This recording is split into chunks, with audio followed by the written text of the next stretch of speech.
சேலம் மாவட்டம் வாழப்பாடியில் நடந்த TNPL cricket போட்டியில் சேலம் மற்றும் நெல்லை அணிகள் மோதின. டாஸ் வென்ற நெல்லை அணி கேப்டன் அருண் கார்த்திக் ஃபீல்டிங் தேர்வு செய்தார். சேலம் அணிக்கு அபிஷேக் 6 ரன்கள் மட்டுமே எடுத்தார். கவின் 16, விவேக் 13, விஷால் 12 ரன்கள் எடுத்து ஆட்டமிழந்தனர்.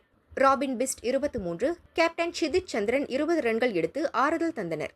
சோனு யாதவ் பந்தில் சன்னி சாந்து 14, முகமது அத்னன் கான் 11 ரன்கள் எடுத்தனர்.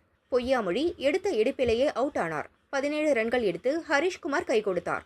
சேலம் அணி 19.2 ஓவரில் 141 ரன்னுக்கு ஆல் அவுட் ஆனது. நெல்லை அணி சார்பில் சோனு யாதவ் 5 விக்கெட் வீழ்த்தி அசத்தினார். எட்டக்கூடிய இலக்கை விரட்டிய நெல்லை அணிக்கு கேப்டன் அருண் கார்த்திக் 11 ரன்கள் எடுத்து சுமாரான துவக்கம் கொடுத்தார். குருசாமி அஜிதேஷ் 45 ரன்கள் எடுத்து நம்பிக்கை தந்தார். நிதிஷ் ராஜகோபால் 19 ரன்கள் எடுத்தார். பொய்யாமொழி பந்தை பவுண்டரிக்கு விரட்டிய சூரியபிரகாஷ் வெற்றியை உறுதி செய்தார்.